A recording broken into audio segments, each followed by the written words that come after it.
Two people speak in the same room. One is heard, the other is evaluated.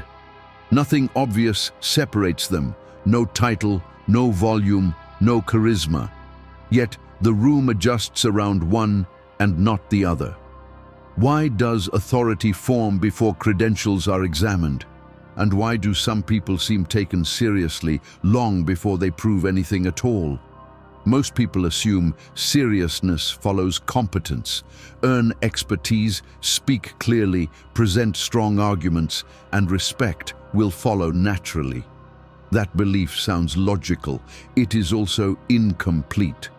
Because in real environments, decisions about credibility form before evidence is reviewed. Tone, pacing, restraint, and emotional control are assessed instantly. Have you ever noticed how some ideas receive patience while others receive scrutiny? The difference often appears before the content is even processed. Authority is not granted after proof, it is sensed before proof. And once that sensing occurs, the rest tends to confirm it. Another explanation claims confidence creates respect. Stand taller, speak louder, assert your position. But loud certainty often invites resistance. The more someone tries to establish importance, the more they signal insecurity beneath it.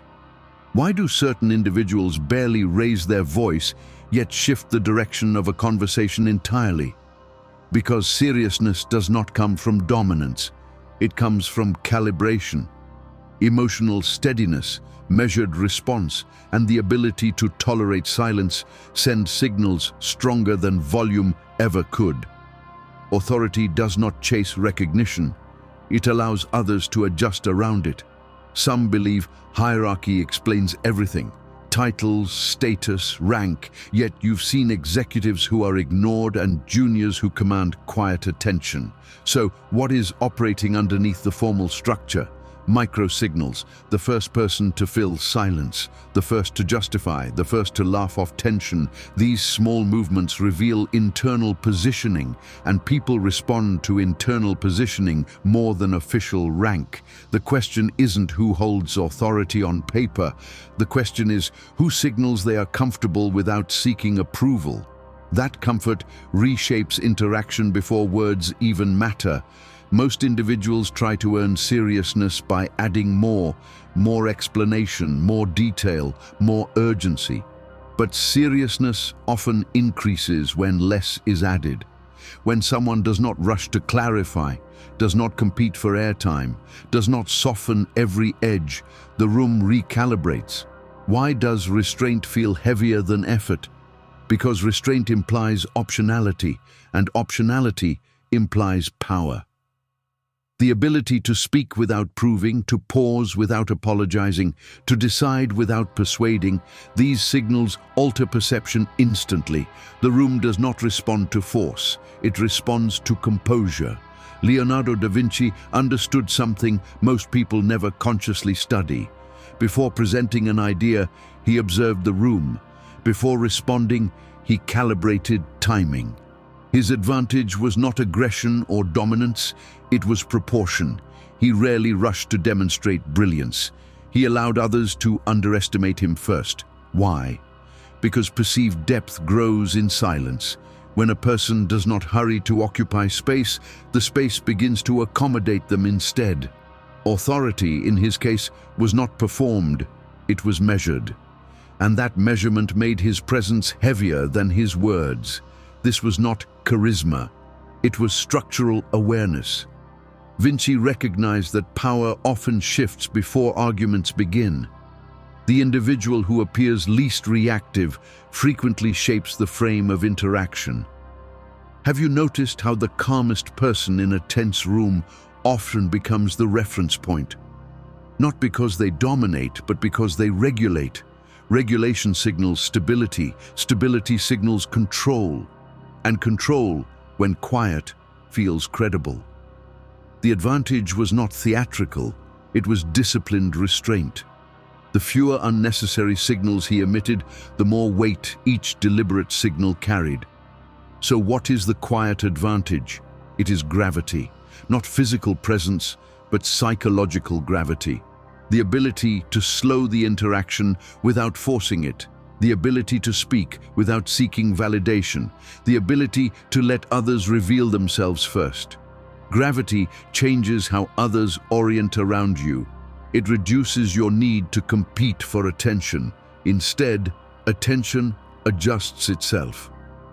Why are some people interrupted constantly while others are not? Because gravity discourages interruption. It signals that engagement with them requires alignment, not correction. Why does this mechanism exist? Because human perception assigns hierarchy quickly. The brain scans for stability under uncertainty.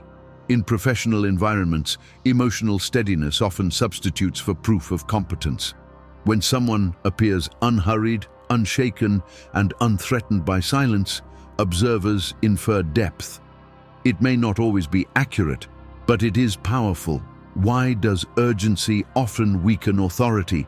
Because urgency communicates dependence on outcome, and dependence signals lower leverage. The person who appears least dependent on immediate validation subtly gains positional strength. This advantage remains invisible because it precedes content. People assume they are reacting to ideas, when in reality they are reacting to signals. The first few seconds of tone, pacing, posture, and eye control determine how subsequent words are interpreted. Have you ever noticed how the same argument sounds intelligent from one person and defensive from another? The content may be identical, the signals are not. Once perception settles, confirmation bias reinforces it. By the time logic enters the room, hierarchy has already been assigned. Who benefits most from this structure? Not the loudest, not the most knowledgeable, the one who manages their internal state under pressure, the one who tolerates being misunderstood temporarily, the one who does not over-explain. Many people reveal insecurity through excess clarification. They attempt to close every gap, but gaps create intrigue, and intrigue invites deference. Why do some individuals speak less yet influence more? Because they do not signal need, and absence of need is interpreted as power. Consider a meeting where a proposal is challenged. One person immediately defends every detail, speaking quickly, clarifying intentions, filling every pause. Another listens, waits, lets the room settle, then responds with a single measured observation. The group's posture shifts subtly toward the second person. Why? Because composure absorbs pressure, while urgency amplifies it. The first individual appears invested in being right. The second appears invested in being accurate. Accuracy feels stable. Stability feels trustworthy. And trust quietly determines whose perspective shapes the final decision. If this structural observation feels relevant to you, subscribe to the channel. The work here is deliberate and built for those who prefer clarity over noise. And if you've ever noticed someone shift the tone of a room without raising their voice, type gravity in the comments. I want to see how many of you have witnessed that moment. Seriousness is rarely accidental. It is often constructed long before anyone notices it forming. In professional settings, seriousness is tested through friction, tight deadlines, disagreement, uncertainty. Who reacts first? Who interrupts? Who defends prematurely? The first to react often surrenders positional strength. Why? Because reaction exposes dependency. When someone remains composed under challenge, they signal optionality. Optionality suggests leverage. Leverage commands attention. This is why the calm executive often carries more influence than the charismatic presenter. Influence does not always correlate with enthusiasm. It correlates with control over one's internal tempo. Psychologically, this requires tolerance. The tolerance to let silence extend, the tolerance to be momentarily misread, the tolerance to not rush into explanation. Most people fill silence because silence triggers insecurity. They speak to reduce tension, but reducing tension too quickly lowers gravity. Why does restraint feel uncomfortable? Because it delays reassurance. Yet reassurance is often the currency of lower status. The person who does not seek immediate reassurance positions themselves differently. They communicate, without words, that they are not negotiating their value in real time. This applies beyond offices. In social environments, the same dynamics operate. Notice who laughs first to ease discomfort. Notice who speaks to bridge awkward pauses. Notice who changes tone to maintain likability. These gestures feel harmless, even polite, yet they redistribute weight. The individual who does not chase approval subtly accumulates seriousness, not because they reject others, but because they do not adjust themselves constantly. When someone remains centered while others adapt, hierarchy forms naturally. And hierarchy, once formed, tends to stabilize. At its core, being taken seriously is less about expression and more about constraint. The fewer unnecessary signals emitted, the more each signal matters. Overexposure dilutes impact. Controlled exposure concentrates it. Why do certain statements linger longer when delivered sparingly? Because scarcity increases perceived depth. When someone speaks rarely but precisely, interpretation slows down. And when interpretation slows down, perceived intelligence increases. The quiet advantage is not silence alone, it is disciplined selectivity. There is a cost to this approach. You may be misjudged initially. You may be perceived as distant. You may not receive immediate validation. Most people abandon gravity at this stage. They re-enter performance mode. But seriousness compounds over time. The individual who maintains composure consistently becomes predictable in strength. And predictability in strength creates trust. Trust creates influence. Influence reshapes interaction. What feels slow at first often accelerates later, precisely because it was never rushed. Eventually, something shifts. The room waits for your response. Conversations pause before you speak. Interruptions decrease. Not because you demanded respect, but because you stopped signaling urgency. When urgency disappears, perception recalibrates. And once perception recalibrates, content is evaluated differently. The same words carry more weight, the same tone carries more authority. What changed? Not intelligence, not credentials, only structure. Before going further, consider something carefully. Have you ever been correct in a conversation and still felt dismissed? Not because your argument lacked logic, but because something in the exchange shifted against you. If that moment feels familiar, type the word misread in the comments. I want to see how many of you have experienced that silent recalibration. Being taken seriously rarely fails because of intelligence. It fails because of signal, and signals are assigned long before we realize we are sending them.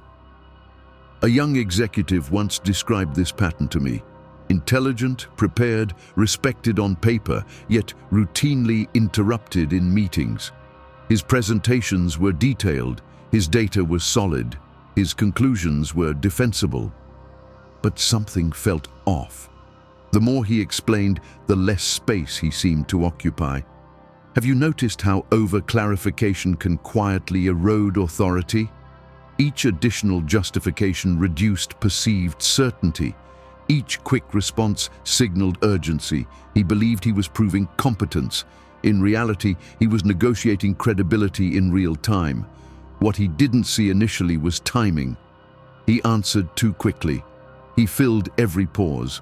When challenged, he smiled reflexively to soften tension.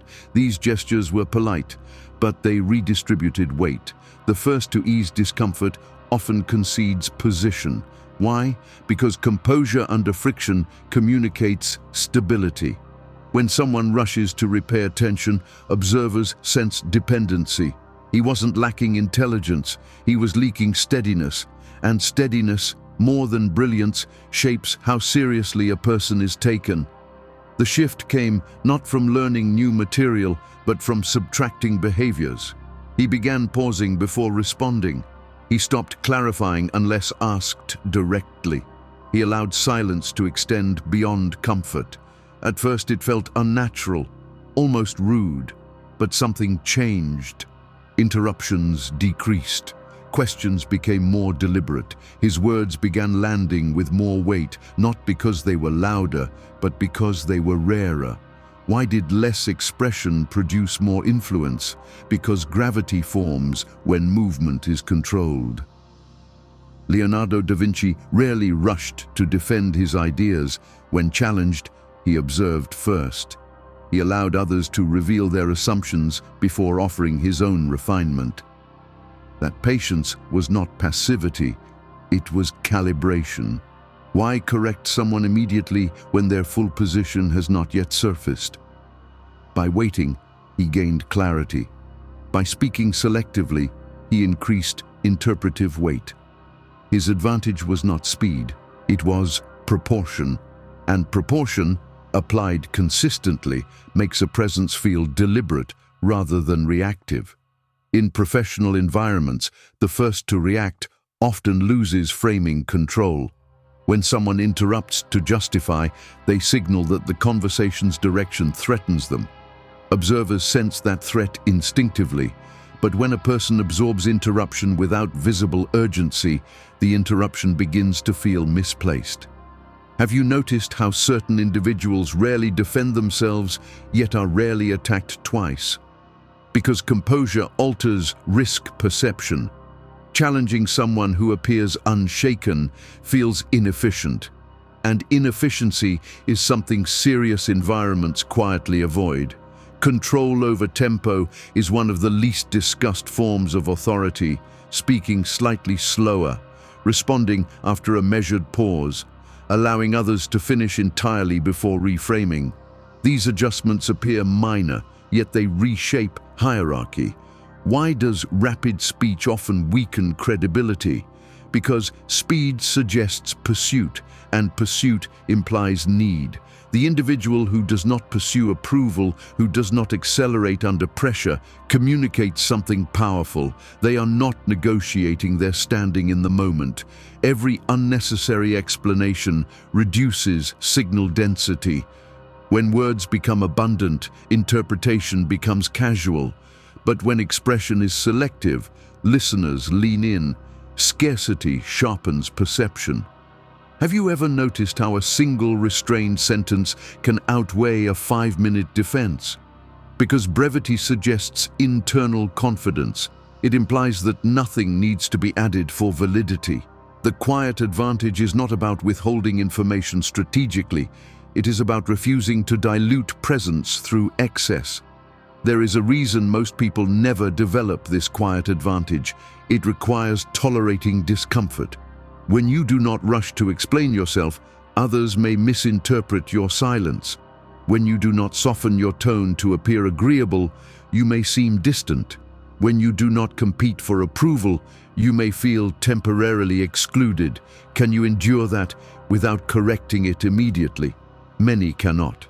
And so they trade long-term gravity for short-term reassurance.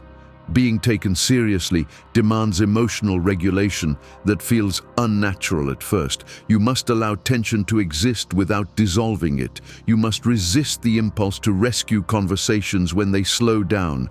Why is that difficult? Because humans are wired to seek harmony, but harmony pursued too quickly signals dependency. The person who remains composed while others adjust demonstrates internal stability. And stability, even more than warmth, determines whose words anchor the interaction. At a deeper level, seriousness reflects self-positioning. Do you internally see yourself as negotiating your value or assuming it? That difference is subtle, but visible. When someone internally doubts their place, micro-adjustments follow. Faster speech, Excessive nodding, over-clarification, these signals are rarely conscious, yet they shape perception instantly. Authority does not begin in posture, it begins in self-assignment, and once that assignment stabilizes, external treatment gradually aligns with it.